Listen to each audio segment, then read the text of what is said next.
Hello and welcome to Talkin' Baseball, where there is no baseball and there is no talking. Let's do it.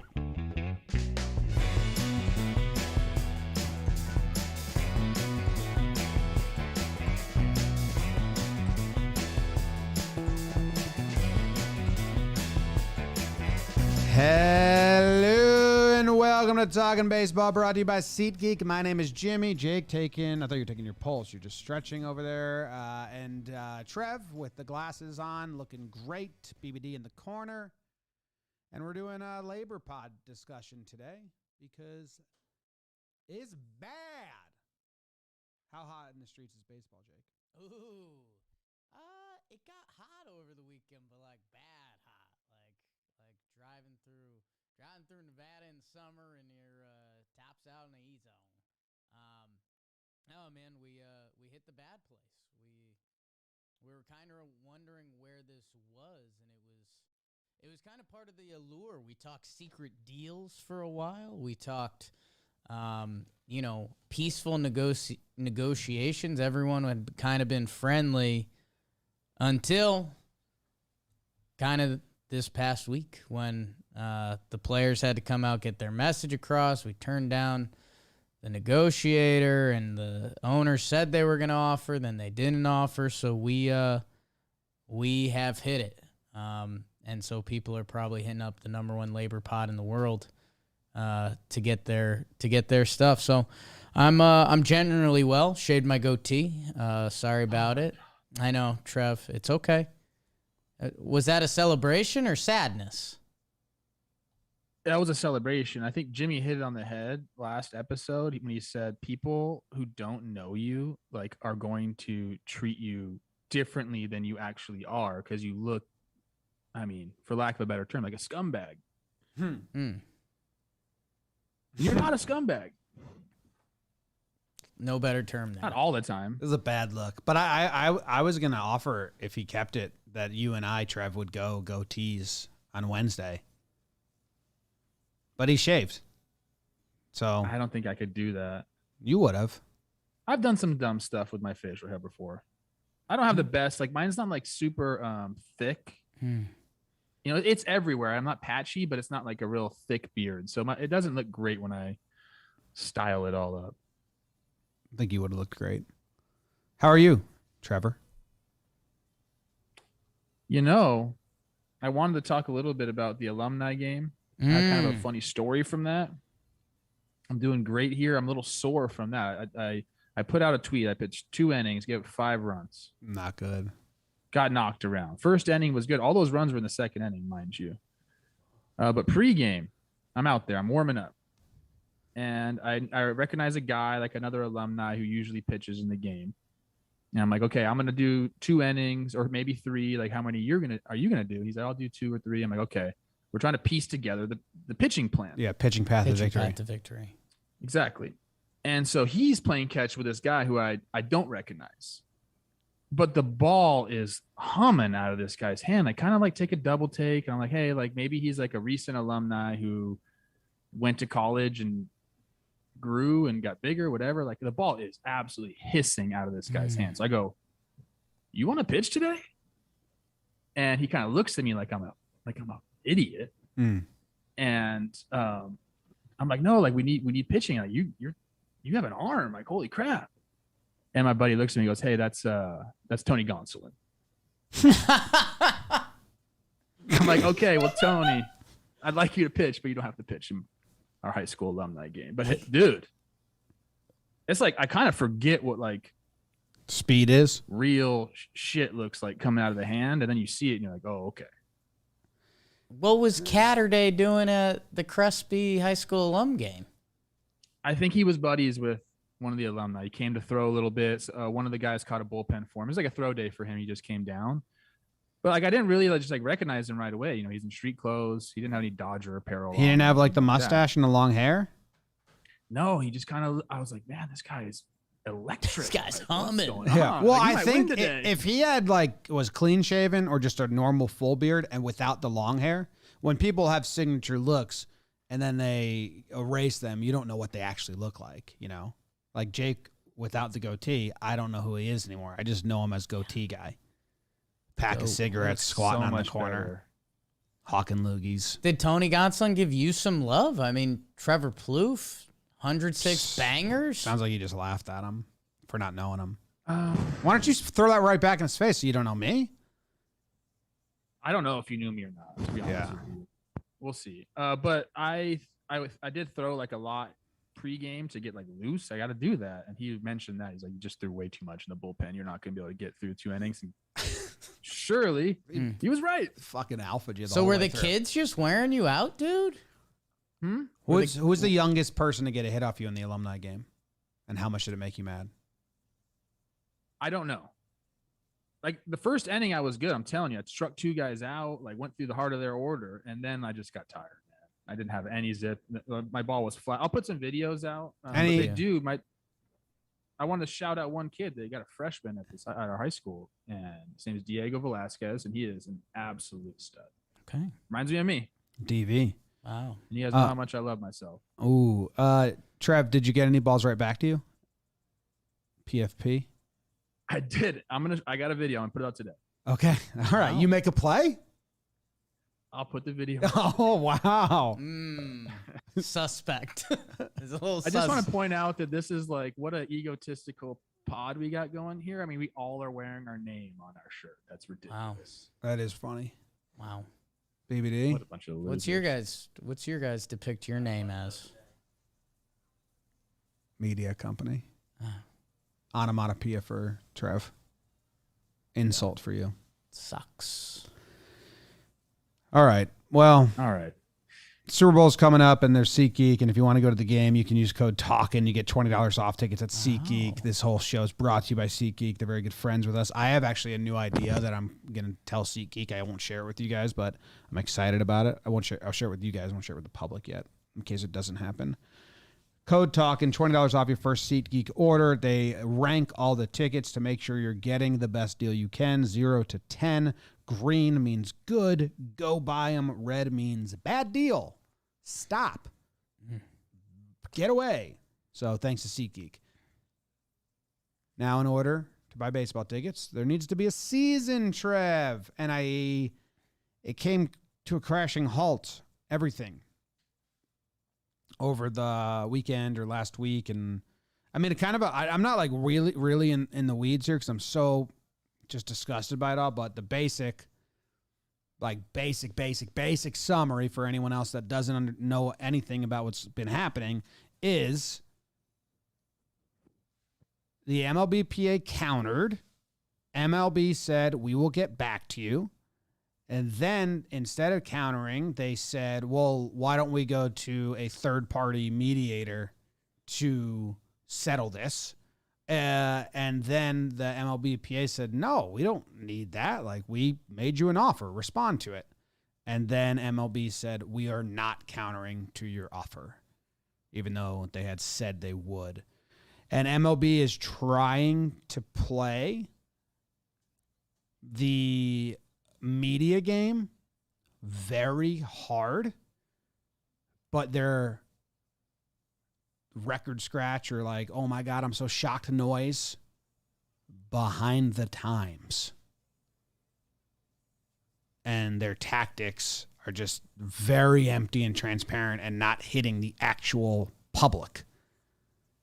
So I think the owners and the league obviously have looked kind of bad this whole time, but I think like my dad's generation, who kind of like isn't in the weeds, but like, well, I don't get it. Is like, well, fuck, that looks bad. Like complete turning point because it looks awful for the owners in the league.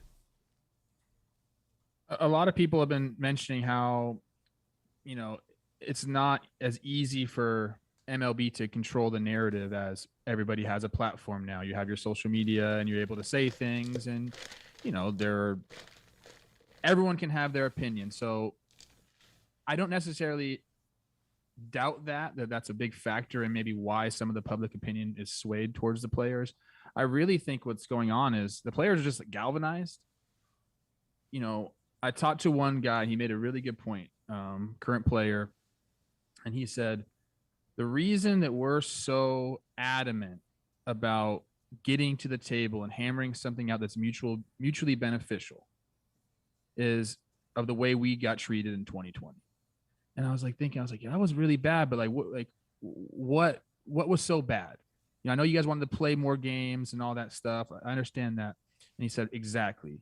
He said in 2020, we got paid, 2/3 of our salary or half of our salary, and we had to give extended postseason. He's like, we got absolutely screwed. He goes, they're trying to do the exact same thing now.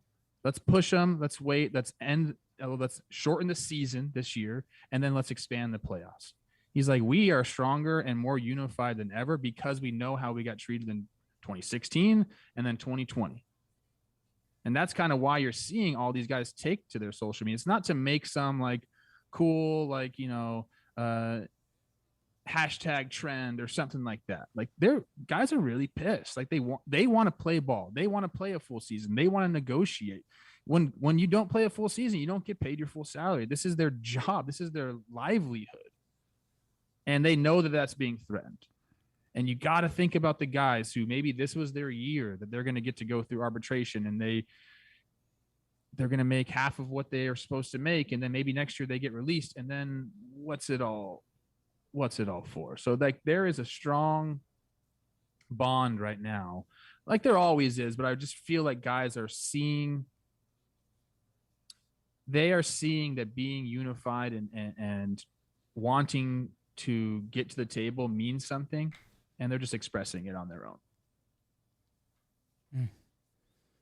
Yeah, man. I've kind of entered the dark place. I know we've been flip-flopping on pessimistic Monday or Wednesdays, and kind of to the tune of baseball. They man, now the news this morning, Labor Secretary Marty Walsh throwing his hat in the game. I'd also like to throw my hat in the game.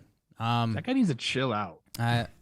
Marty says he's willing to get involved. I too am willing to get involved. If both sides want me to get in, so I'll try to do my best on it. But man, the shower's a dark place for me, and episode cuts out. I kind of let myself go, and the goatee. I think we're gonna head heavy into this.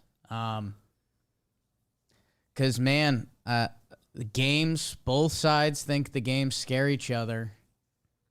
And once that April or opening day was supposed to be April 1 or March 31st this year? Once we cross that, it's going to be dark. It's going to be heavy. It's neither side is going to do a 2-week scramble after we miss that. To be oh, we're starting to miss games. Let's get this figured out. No, both sides think that's their strongest leverage. So they're going to try to icebox each other as hard as possible. I'm prepared. And again, hopefully Wednesday's optimistic episode. But I think we're going to be midsummer, waiting for games. I think we've hit the ugly point where these sides, we've hoped that there's been a point of communication. We've talked about secret talks. Those don't exist. Ben Franklin's here. That's an Inside the Office joke right now. But, man, it's I don't know. Both sides have their leverage. We thought there was some progress. Trev, I know you've got your little birdies out there. I've got my little birdies out there. And kind of like you were saying before, it's a little bit of a mix. You get some feedback that there were some positive talks going on, but this last one where the owners didn't counter back, it felt almost like the trust was these sides hated each other and there never was trust. But at the same time, it felt like trickling through these negotiations, there was a little bit. Each side had been at the table and we're kind of doing this together. I think that fully got thrown out. And yeah, I'll, see you guys July 4th. Get ready. Opening day. I think that was all hogwash though. The positivity that was on social media from people meeting, for a couple hours 2 days in a row.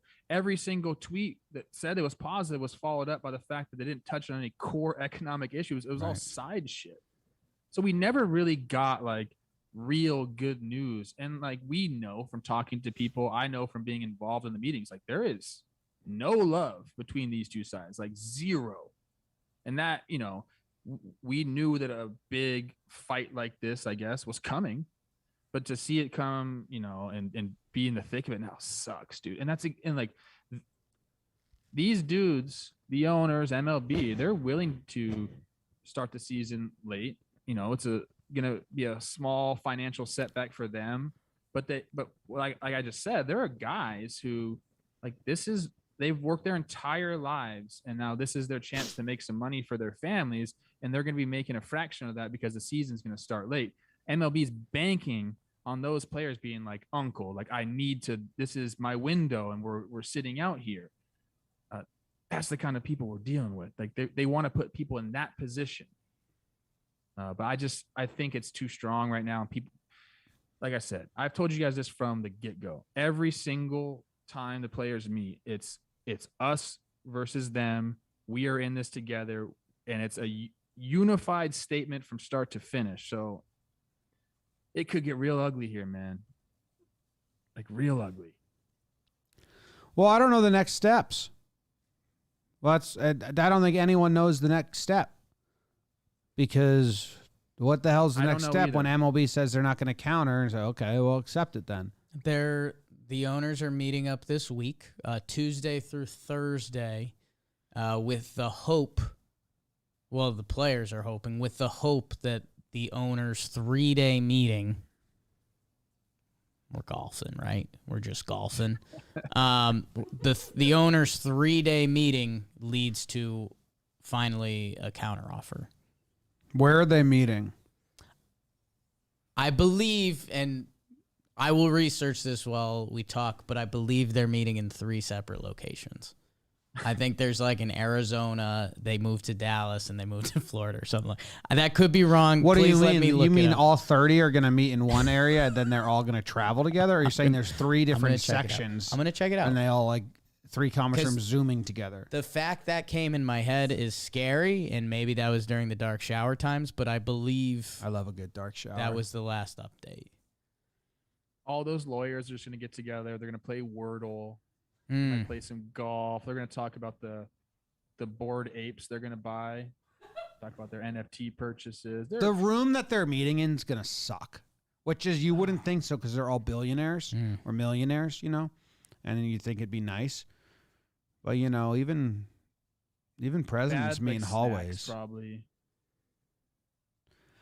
So then they're going to talk, and then they're going to say, let's ask for more. And then they're going to come back out. That's the thing, man. The owners literally, and I was getting upset with the updates. I'm happy the PA, let me figure out how in the order in which I want to talk about everything I just said. It's too much going on. One, I'm happy that the PA said no to the third party, the federal mediator, because obviously that's just a public trap by the owners to act like they're trying to meet in the middle to the public, knowing that anytime you get like a federal third person, they're going to sign with the fucking billionaires. And because there's been like precedent set by the past dealings, and those past dealings are nothing but the owners fucking over the players. So any third party arbiter is like, well, based on the last couple things that you guys has agreed upon, this would be the natural succession. So like the players knew they'd just get like roasted by this third party guy based on what they've already like established, and that's exactly what they're trying to change. So I'm happy the PA just straight up said no to that. I think it was pretty obvious the reasons why they did. The updates we were getting before, some of the things that the PA was supposedly like agreeing to, I was shocked because the owners were asking for more. Like the league said, hey, and this is obviously me paraphrasing the legal words, but according to the reports, this is true. I'm just going to use silly, jokey paraphrase sentence that the league said, hey, we know you don't like how we manipulate the service time of young players. if you want us to stop manipulating the service time of young players, why don't you give us more draft picks if the service time manipulation stops and that player wins an award? That was their fix. Like, hey, I know we've been cheating you out of money and you want it to stop, but it's only going to stop is if when we do stop cheating you out of money, you give us a tip for not stealing money from you. Like, that was the spirit of the first couple offers in some of the ways. And it's just so disheartening and stupid. What's so messed up is we have like actual evidence, like multiple cases of evidence of teams manipulating service times. We have the guy who's the Mariners idiot that like did the Rotary Club thing. I mean, that is like proof. Hey, that was good content. So I don't know. The back white off. what was his name? White Walker Eyes, Matthews. Kevin White Mather. Walker eyes. Say it again, BBD. Kevin Mather. Mather. Yeah, he resigned. Dude, but like you could, that's out there, and like We should have him what on are the we show. doing? What are we doing? Did great on his last Zoom. Oh man. They, by the way, they're meeting in Orlando through Tuesday through Thursday. Not sure where. Why Orlando? Not sure where I got my. They're always in Orlando. Why? People There's love not it. even. There's Is that good where golf. winter? That's where winter meetings were supposed to be. Good golf. Maybe they already had some hotels. Man, I stayed at a nice hotel in Orlando, so maybe they're gonna stay at a nice hotel. Yeah, you get a good hotel. But there's not even a team in Orlando. Is that why? I'd like for there to be. I don't know why they meet there. Yeah, like Jake said, there's probably good golf. They're Great gonna go to meeting Disney centers. World with their families and stay at the Four Seasons there. Nah, Orlando's kind of like, it's not like a paradise. So it's a little. I was gonna react, and like if they said like Wichita, I'd be like, all right, they're getting shit done. And then if they said Miami, I'd be like, okay. That's why they picked Orlando. That's why They're it's the fucking it's with the you. middle. It's the perfect Yeah. middle ground. Like they Yeah. could get work done in Orlando, but they're not. Yeah. I got to be honest with you, I'm kind of a big fan of Orlando. Okay. Okay. Great. You got Maybe, kids. maybe I just had a great time, and it's like it just hit that button for me that one time. But if I went back to her, maybe it wouldn't. I don't know. I met Cal Ripken in Orlando and Danny Ainge during the strike of 1994. Look at that. It was like 3 weeks after the strike ended. They both went to Disney, and I met him. Cal Ripken almost landed on me. I came down the slide. Cal Ripken almost clobbered me. My dad. It's like, hey. You punched your dad, punched him in the face. And then my dad been boxing. recognized him. Then I went and took a picture in front of him. Big guy, Cal. Call it even. Okay, Yeah, he is a big guy. Bigger guy, Danny. he is. He's Danny- a big guy. Danny Strange. I'm shocked Speaking when of I hear about speaking people of 94, I recognizing had, people like, for a good little read on the internet.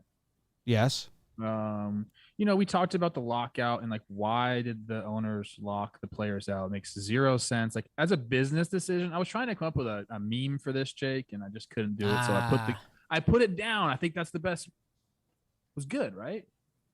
What? Come right away. Passing? Don't force it. Oh, Don't force it. We're still talking memes or what? Anyways, thinking about the lockout and how dumb of a business decision that is by the owners, like literally taking your product away from your customers. Like nobody makes that business decision ever, except they've seen this play out before. There's a reason they locked the players out. Now, for people who don't know, the owners chose to lock the players out. They could have continued to operate under the old CBA and still negotiated. We could even start the season under the old CBA. Obviously, the players have to agree to that. You could still negotiate. Everything could start on time.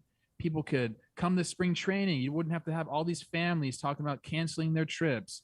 Your season ticket holders are going to get to see opening day at the right time. Like there's all these things. They could have done this, but the reason they didn't, and it came apparent to me after reading a tweet, was if they were to start the season under that CBA, and then they got to July, they start to lose their leverage. It's a leverage play for them. When we get to July, then the leverage would switch over to the players. The players don't want this, but at that point, the players could strike and threaten the postseason. Now, like I said, players want to be on the field. This is just something they could have done. And the owners foresaw that because they are smart people. They're like, no, if we lock them out now, they can't start the season until we get a deal in place if the lockout's here. So no leverage for the players. It's all business and leverage with these guys. And they're willing to take their product off the field from their customers to maintain their leverage. It's something, man. So, Trev, I mean, Jakey Dark Time's here, and I'll play devil's advocate. Maybe. Don't fully know that phrase. Trev, we just went through a season, like you mentioned, and part of the reason the players are mad, we did a 60-game sprint with expanded playoffs. We know the owners in expanded playoffs is like their biggest win and want from this. We never got the numbers or the books back from the owners on the 2020 season.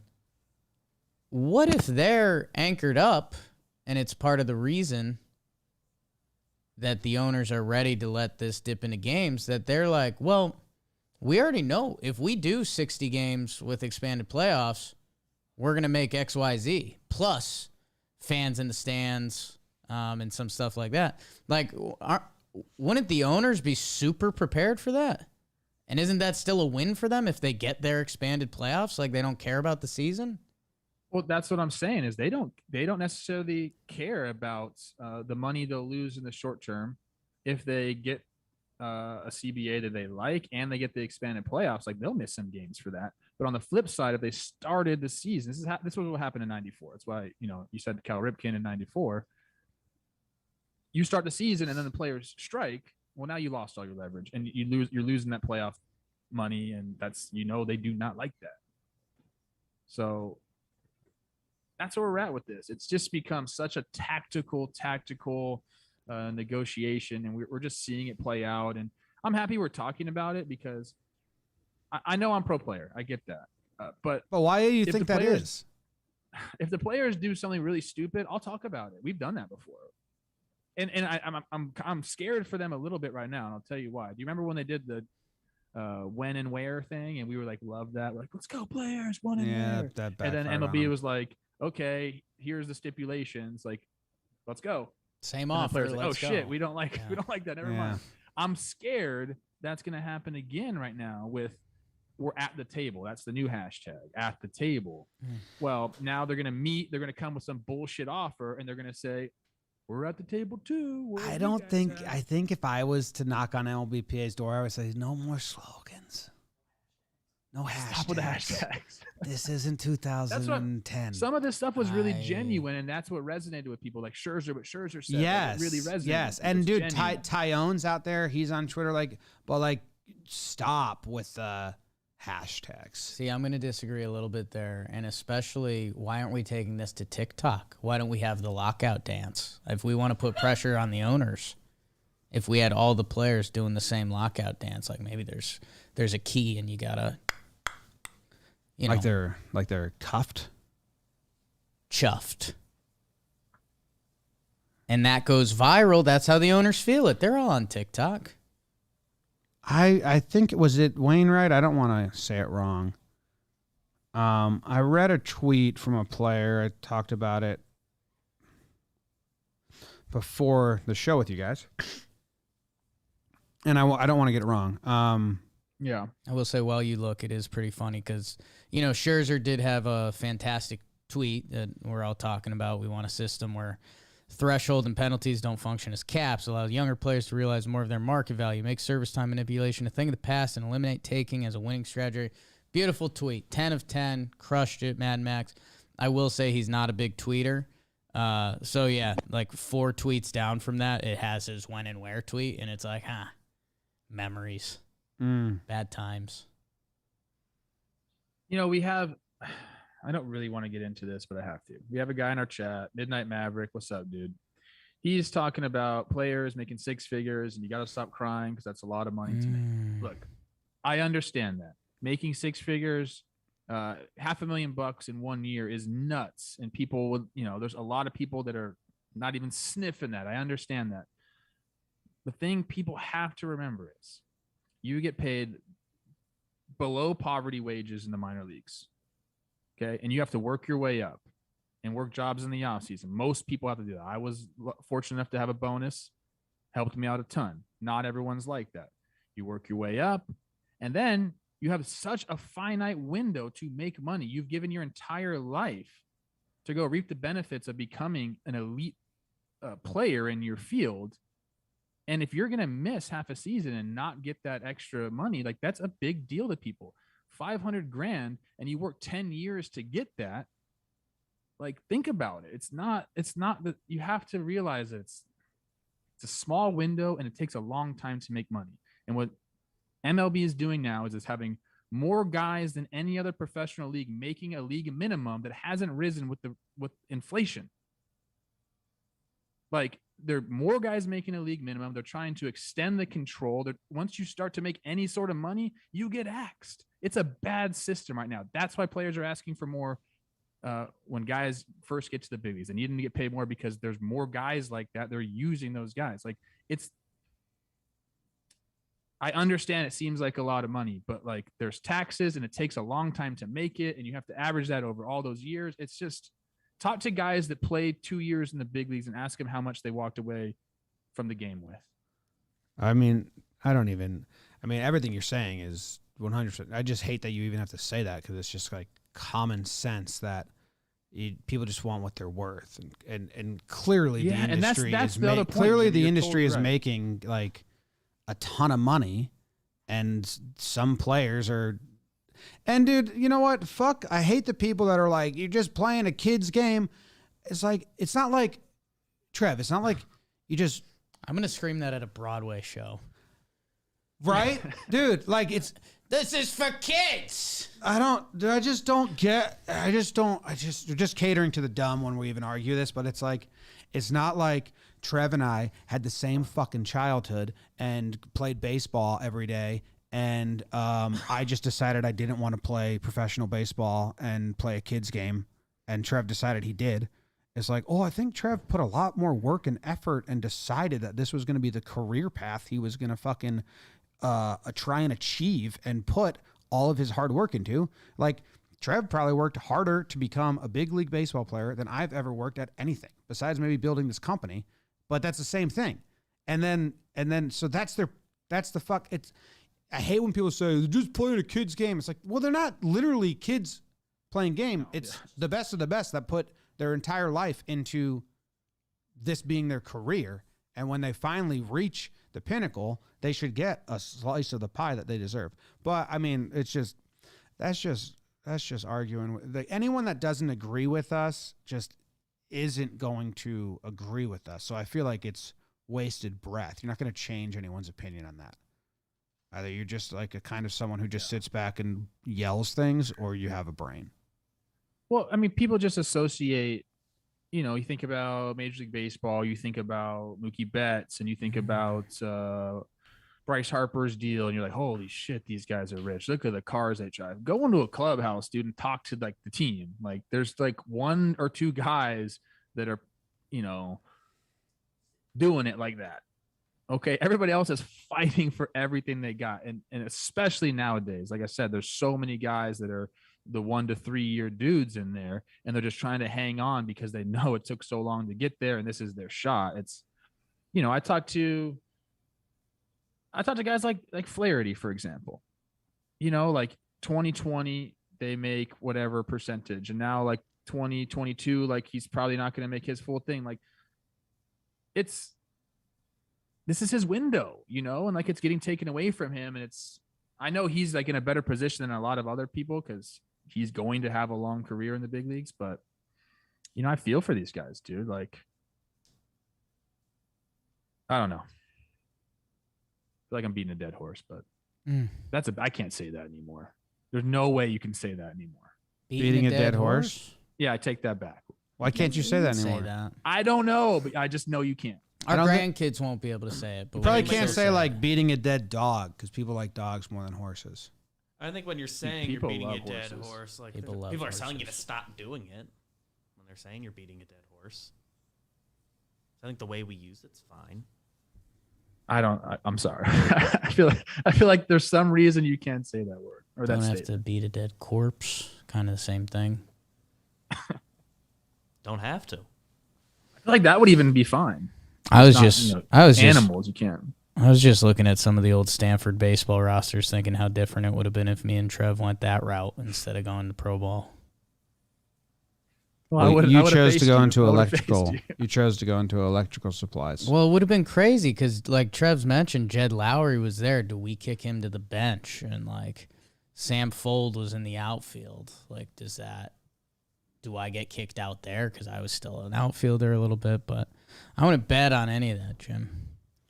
You, Jed, and Sam Fold just running a baseball team right now. That's what would be happening. It was originally flogging a dead horse, which makes more sense because they said the politician didn't know he was flogging a dead horse because that's when you hit him with the whip to try and make him run faster. So like you're trying to get something done, you didn't realize the horse was dead. Beating a dead horse. You're riding a horse and you don't know it's dead? That's apparently that seems impossible. Well, maybe they're trying to wake the horse up, just fucking flogging it. I don't know. You can bet on that and much more at DraftKings. This is a podcast coming to you from the DraftKings studios here in Manhattan. Download the DraftKings Sportsbook app and use promo code JOHNBOY. Get 56-1 odds on either team. Bet just $5 and get $280 in free bets if your team wins. Rams, Trev? Did you see the graphic they put out? You versus India, like you as a Rams fan? Oh, man, you're player. A player, yeah. Player. Oh, player, yeah. So you bet just $5, you win $280 in free bets if your team wins. Promo code JOHNBOY at DraftKings Sportsbook, an official sports betting partner of Super Bowl 56. This is the long one. Here we go.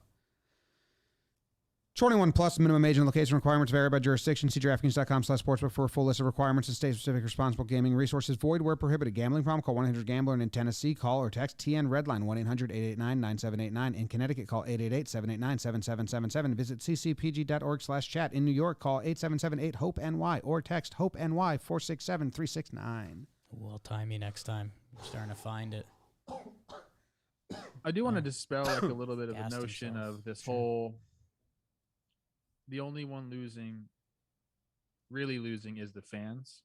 And I think for the most part, that is true. Like fans are just sitting here like, can you guys just fucking get it together so we can watch some baseball? Like we are fans of your sport. Can you just go play your sport? But the game, I believe this. I really, truly believe this. If the players get a fair deal, and we do some of those things that Scherzer was talking about. We've, fixed the competitiveness. We don't allow tanking. We get all the best players on the field, so we stop manipulating service time. That's a better product for the fans. Like, think about all the teams, like fans of teams now that go to the park knowing their team is actively trying to lose. That's 6 or 7 teams every year. And if players are making more money, that has zero correlation to ticket prices. And all the stuff inside as player salaries have gone down, which they have decreased, the average salary in the bigs has decreased over the last 5 years. Have ticket prices gone down? No, the owners don't care about that. So I want fans to be able to watch baseball. I totally am on that side of things. I think they deserve that, but it should be the best baseball we can put out there. And right now we're just not doing it. It's very clear that we're not putting the best product on the field at all times. And really that's what fans deserve. Not some, hey, we're going to rebuild for 5 years and just absolutely suck like that. That ain't it, man. So we're trying to put the best product on the field. The only problem is that the strategy does work. You saw the Cubs. It has worked a few times. But the Cubs have done it. The Astros have done it. And like. And who else? Right? Well, like the Orioles have been bad for a while. It's, No, the White Sox just did it. The White Sox did it, and they're decent now. But they're not. They didn't win a World Series. Yeah. When they traded Sale, that was the start of their. Yeah, it just gets tricky because what is the line between rebuild and tank? I think the White Sox, it was a known thing that they were like. I mean, they're bad. Well, there's a lot of teams that have been doing it and yes, that's the thing. A lot of teams are doing it. There's been a few success stories. They're not smart enough to get back, or lucky enough. Yeah, it's true. The draft is luck. Well, it's a lot of free agent, amateur free agent signings is like, do you back the right 16-year-old kid? That is, I know. That's a huge part of team success is, did we pick the right dude from the academy in Dominican Republic or Venezuela? It's wild. I mean, even the Astros, who you would probably, most people would say it worked the best, the tanking for several years. I mean, it's still only like 3-4 of the guys that were part of that. They're part of that core, but it's still only a few guys on a 25, 26 man roster. So you got to get lucky in other ways too, and make other smart decisions. Well, you got to be able to spend when you spend. You got to do everything you can do else. It helps. It's a great way to get. Yeah, it's been proven that it works, but they should make it so it's not as juicy. I would say this. I think those teams that it has worked for, it's really just on their draft picks. That's essentially it. And the Braves, people are saying the Braves did it. Well, the reason the Braves are good is because they signed, 2 international free agents, and they're really good, and they signed them for cheap. And now, Freddie Freeman wasn't part of the rebuild. Like, they had Freddie Freeman. So who's part of the rebuild for them? Swanson? Braves are a really good org. If you look at their team page, the Braves are a really good organization. Because they're owned by the people. They're not. Turner? Yeah, but it's it's public. Yeah. So basically the people. The people own the Atlanta Braves. Yeah. So the owners are meeting in Orlando, and that's it. And we just wait and see what they say. But, I mean, we're missing April, right? Trav, you think there's, just logistically, like if they were to say tomorrow, right? So they're meeting in Orlando. So just play the game. Logistically, if they were to say by the end of this week, okay, we're on, we accept your offer, and let's play. Like let's put things in place. And then they do pitchers and catchers. They can still start the they're season fine yes. now. Yes. Okay. March 1st is like the deadline. I think I agree with that. If they say March 1st, we got a deal. I think we might push it back a little bit. It's not a situation because they don't care about the player safety, Trev. Well, no, they do. They will. Not if the games are out there. Jacob deGrom, all these guys, like maybe teams will, but the league won't care about the schedule. So if you have to pace back deGrom and you don't see him the first 2 weeks of the season, they don't give a shit about that. No, March 1st is kind of the deadline because they're still like the Rule 5 draft has to happen. We still have a ton of free agents that have to happen. There's going to be a ton of trades, but that's basically one calendar month. So there's 3 weeks to I don't think, and this is going to sound crazy, I don't think the players would agree to that quick of a turnaround. Which sounds like, hey, we want to play, but then you offer to play now, but you can't. You sound like a pitcher, quick. Trev. That's who I'm talking about, though. That's who needs the in-game rep. So sorry ass pitchers, but I would say you need maybe a month's enough time. I don't know. Seems like you'd be rushing into it. Yeah, we'd get like 2 innings of deGrom the first day, and then we'd have to ease into it. Maybe we expand the rosters for the first month or something like that. If they miss games, if they don't get it on time, which they got 3 weeks to get that on time, or 3 weeks to be close to on time. It opens up the whole new can of worms where now they have to negotiate how they're going to deal with missing games. So yeah, it does. And like Jake said, we have I keep cussing. Sorry. We have a lot of free agents out there still. Yeah. A lot of them. There's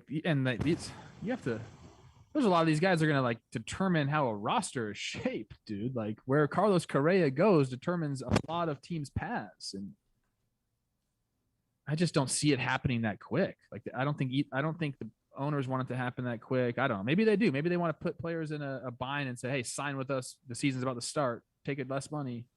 That doesn't sound like the owners, though, does it? Oh, wait. No. That's pretty much everything they've said. I do want to say Maverick in the chat, who I called out a little bit. Thank you for the donation. You did not have to do that. I appreciate the talking back and forth. We're here to talk. I'm not gonna put anybody down. That's what owners have a roadmap for a 60-game season and expanded roster in their back pocket. Like you're saying, I think the onus becomes more and more on the players, especially the free agents. I mean, absolutely brutal. And I've talked on here about how crazy Carlos Correa's free agency is. Imagine if June 1st they come to a deal. If you're Carlos Correa, what are you supposed to do? You're supposed to negotiate that contract, bring it to every team around the league. They're all going to lowball you. I mean, that's when we start getting into, like, if I'm Correa, I'm looking at like a 1 year just to do it all over again. So I don't know. There's so many moving parts. Hey, maybe we get the huge update from Orlando on Wednesday. And just like we've talked about, Matt Stafford, Clayton, and Trev hoist the Super Bowl trophy on Sunday and announce that we're back.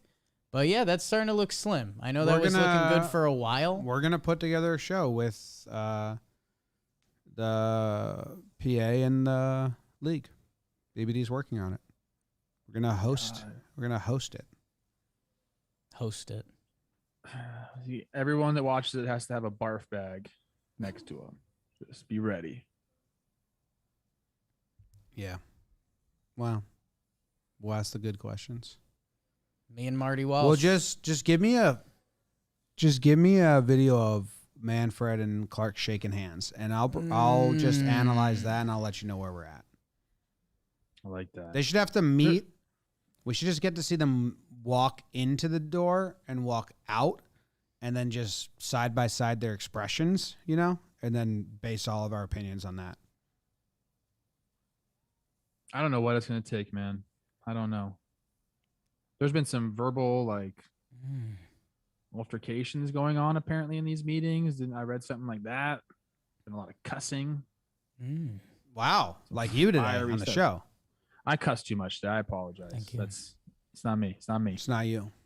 It's not you. It is me. It's me. We're going to Arizona. We'll be ready. What? Yeah. Oh, Arizona. Yeah. Yeah. We're not calling it a spring training trip anymore, Trev, because spring training might not be going on. It's just called Arizona trip. Just an Arizona trip. We're just going. Hang. Yeah, we're just going to go hang out, play some sport. Dudes being dudes. I actually have a lot of people asking me if we're coming out. So I think we're going to have a lot of fun out there. Yeah, I think a lot of players will still be out and about. We will. And then we'll just start our own MLB like Nutsack said. What? Tyler Matzik. Yeah. I think there's Remember when he struck out? No, was that Will Smith that struck out all the Dodgers in a row? Pujols, somebody, and then Betts. That was. I think Will that was Smith, wasn't it? Matzik. No, it was Matzik, yeah. That was like Matzik? the most dominant 2 innings Yeah. ever. Whoever it was. It was badass. Drug that big old thing all over the mound. That's what he's doing on Twitter. Yeah. Yeah. Yeah. The Braves guys are really spicy on Twitter right now because they got the ring. Like they're like feeling themselves. Yeah. Good. I like it. Trevor Plouffe. So Wednesday, I guess we'll do something else.